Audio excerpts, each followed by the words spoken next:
భరద్వాజ గారు, మనకి స్పిరిట్ సంబంధించి చూసారా? ఆడియో పరిచయ కార్యక్రమం చేశారా? ఆడియో పరిచయం అనేది కొత్త పద్ధతిలో ఉంది, కొత్తగా అనిపించింది. ఎక్కడా కూడా వీడియో లేకుండా అలా డైలాగ్ మీద ఒక పరిచయ కార్యక్రమం, అది కూడా ప్రభాస్ బర్త్డే సందర్భంగా ఆయన రిలీజ్ చేశాడు. అంటే ప్రతి ఒక్కరూ బర్త్డేని సెలబ్రేట్ చేస్తూ, అంటే దాదాపు 5 సినిమాలు ఉన్నాయి ఆయన లైన్లో. స్పిరిట్ ఉంది, రాజాసాబ్ ఉంది, తర్వాత కల్కి, ఇవన్నీ ఉన్నాయి. ఈ వరుసలో ఫౌజీ ఉంది. ఫౌజీ నుంచి పోస్టర్ వేశారు, చేశారు. వీళ్ళు ఇలా ఒక ఎటువంటి ఇమేజ్ లేకుండా కనీసం ఒక ఇమేజ్ మీద డైలాగ్ నడపడం అనేది చూసాం ఇప్పటిదాకా.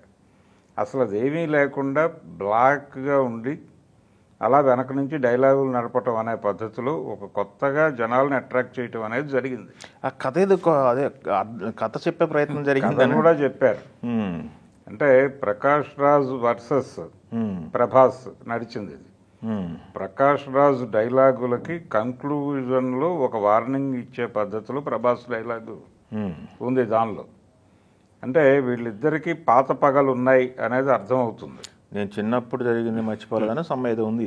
అవును, అసలు ఎక్కడ జరుగుతోంది కథ అనేది కూడా చెప్పాడు. జైల్లో జరుగుతున్నటువంటి కథ. ఆ జైలుకి రిమాండ్ ప్రిజనర్గా ఒక ఐపీఎస్ ఆఫీసర్ వస్తాడు. ఆ వచ్చినటువంటి ఐపీఎస్ ఆఫీసరు ప్రభాస్, ఆ జైలు సూపరింటెండెంట్ ప్రకాష్ రాజ్. వీళ్ళిద్దరికి పాత పగలు ఉంటాయి. ఆ పాత పగల నేపథ్యంలో ఇతన్ని అక్కడ చూడగానే ఆయనలో ఇగో, అంటే మన కంట్రోల్లోకి వచ్చినప్పుడు మనం ఎలా వ్యవహరించాలి అనేది, అంటే ఒక రకమైనటువంటి రివెంజ్ తీర్చుకోవడానికి ఒక అద్భుతమైన అవకాశం దొరికింది అన్న ఆనందం ధ్వనిస్తూ ఆయన డైలాగ్ నేరేషన్ నడిచింది. అంటే రిమాండ్ ప్రిజనర్కి కన్విక్ట్ డ్రెస్ అయ్యమని ఒక తనతో ఉన్నటువంటి ఒక సబార్డినేట్కి ఆదేశిస్తాడు ఆయన. ఆదేశించగానే అతనికి డౌట్ వస్తుంది, ఏమంటే రిమాండ్ ప్రిజనర్కి కన్విక్ట్ డ్రెస్ ఎలా వేస్తామని. అంటే నాకు సంబంధం లేదు, నా జైల్లో 2 డ్రెస్సులు ఉండాలి, ఒకటి కాకి ఉండాలి, లేకపోతే ఖైదీ ఉండాలి అంటాడు ఆయన. అంటే జనరల్గా రిమాండ్ ప్రిజనర్ అంటే నేరం నిర్ధారణ కాకముందు వాళ్ళు రిమాండ్ ప్రిజనర్స్. రిమాండ్ ప్రిజనర్స్కి కన్విక్ట్ డ్రెస్ వేయటం అనేది చట్టం ఒప్పుకోదు. వాళ్ళు వాళ్ళ బట్టలే వేసుకుని ఉంటారు. ఇంటి దగ్గర నుంచి బట్టలు తెప్పించుకుని నేరం నిరూపించబడిన తర్వాత కోర్టులో శిక్ష పడిన తర్వాత మాత్రమే కన్విక్ట్ డ్రెస్ వేయాలి. కానీ నేను రిమాండ్ ప్రిజనర్ అయినా సరే అతనికి కన్విక్ట్ డ్రెస్ వేసి తీరతాను అనేటువంటి ఒక మొండితనం కనిపిస్తుంది ప్రకాష్ రాజ్ డైలాగ్లో. దాన్ని కంక్లూడ్ చేస్తూ, నీ విన్యాసాలన్నీ నేను గమనిస్తున్నాను కాబట్టి ఈరోజు నీది, కానీ ఎప్పుడు నీదై ఉండదు, సో కేర్ తీసుకుని మాట్లాడు అన్న పద్ధతిలో కంక్లూడ్ చేస్తాడు, ఒక వార్నింగ్ ఇస్తూ అన్యాపదేశంగా. అది ప్రభాస్ నుంచి వచ్చినటువంటి ఒక పవర్ఫుల్ డైలాగుతో నడిచింది. ఆ మేరకు ఈ 2 క్యారెక్టర్ల మధ్య ఉన్నటువంటి రిలేషన్ని, ఆయన జైలుకు వెళ్తాడు అనేటువంటి విషయాన్ని ప్రపంచానికి చెప్పాడు ఆయన. అవును, ఈ జైలుకు వెళ్ళటానికి జరిగేటువంటి క్రైమ్ ఏమిటి, అసలు ఆ క్రైమ్కి ఉన్న నేపథ్యం ఏమిటి, అంటే చాలా సందర్భాల్లో చాలామంది పోలీస్ ఆఫీసర్లు జైలుకు వెళ్ళిన చరిత్ర మనం చూసాం గతంలో. ఈయన ఏ రేంజ్లో కథను నడపబోతున్నాడు అంటే చట్టాన్ని చేతుల్లోకి తీసుకుని జరిగేటువంటి ఏదో విన్యాసానికి సంబంధించి ఆయన జైలుకు వెళ్తాడు అనేది అర్థమవుతోంది. అదేమిటి, ఆ ఘర్షణ ఏమిటి అనేది వెన్నితరమే చూడాల్సిందే, అది ప్రెడిక్ట్ చేసేది కాదు. అయితే ఇది ప్రభాస్ వాయిస్ కూడా ఏ టెక్నాలజీ వాడి చేశారని చెప్పేసి అంటే ప్రభాస్ లాగా అనిపించింది. ప్రభాస్ వాయిస్ లాగా అనిపించింది అనే మాట మాట్లాడుతున్నారు బయట. ప్రభాస్ వాయిస్లే ఏ అందించింది. అంటే ఇప్పుడు పరిస్థితి ఎలా తయారైందంటే ఏదైనా సరే ప్రతిదీ అనుమానించాల్సినటువంటి సందర్భం.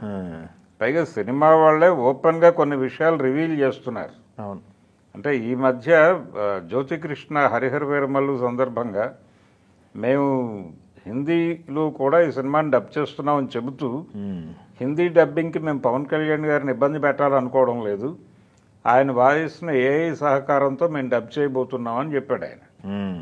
అంటే అది చాలా విషయాలు ప్రపంచానికి తెలియజేసింది, ఇలాంటి కార్యక్రమాలు జరుగుతున్నాయి ఇండస్ట్రీలో అని. ఈ మాట ఎప్పుడైతే బయటకు వచ్చిందో ఇలాంటి సందేహాలు రావడానికి అదే పునాది. అందుకని ఇప్పుడు చాలామంది ఇది ఏఐ క్రియేటెడ్ అని చెప్పే పద్ధతిలో ఒక చర్చ జరుగుతోంది, కానీ ఏఐ క్రియేటెడ్ది దానికి సంబంధించిన ఒక అధికారిక ప్రోమోలో అలా వాడతారని నేనైతే అనుకోవడం లేదు. Okay okay. అందుకని అది ప్రభాస్ వాయిస్గానే భావిద్దాం. అంటే ఒక ఘర్షణని ఎస్టాబ్లిష్ చేసేటువంటి ప్రయత్నం అయితే జరిగింది దీనిలో. ఆ క్యారెక్టర్కు ఉన్నటువంటి లక్షణం, అలాగే వాళ్ళిద్దరి మధ్య ఒక బలమైనటువంటి ఇగో క్లాష్ ఉంది అనే దాన్ని ఎస్టాబ్లిష్ చేశాడు. జనరల్గా ఆయన సందీప్ సినిమాల్లో ప్రతి సినిమాలో మనకు కనిపించేది ఏంటంటే క్యారెక్టర్ల మీద విపరీతంగా డీటెయిల్స్ వర్కౌట్ చేస్తాడు ఆయన ప్రతి క్యారెక్టర్కి. దాంతో ప్రతి క్యారెక్టర్ డెప్త్ వస్తుంది. ఆ డెప్త్ కనిపించింది రెండు క్యారెక్టర్ల మధ్య ఏదో ఉంది అనేటువంటి ఒక జనాల్లో ఒక క్యూరియాసిటీని క్రియేట్ చేసింది అది. దీని ద్వారా ఒక పవర్ఫుల్ స్టోరీని చూడబోతున్నాం, ఒక పవర్ఫుల్ యారగెంట్ కాప్గా చూడబోతున్నాం ప్రభాస్ని. కేవలం పవర్ఫుల్ మాత్రమే కాదు, అవసరమైతే చట్టాన్ని చేతిలోకి తీసుకుని దూకుడుగా వెళ్ళేటువంటి క్యారెక్టర్గా కనిపించబోతున్నాడు. అంటే మనం గతంలో అలాంటి క్యారెక్టర్లను చూసాం రాజశేఖర్తో, అంకుశం తరహా క్యారెక్టర్లు. దాన్ని మించిన స్టైల్లో కనిపించబోతున్నాడు ప్రభాస్ అనేటువంటి హింట్ అయితే ఈ టీజర్ అనండి, లేకపోతే ట్రైలర్ అనండి, ఏదైనా అనండి, మనుషులు కనిపించకుండా కేవలం డైలాగుల మీద నడిపి ప్రపంచానికి ఇంత విషయం అర్థం చేయించాడు. Okay, thank you Sandeep. Okay, thank you.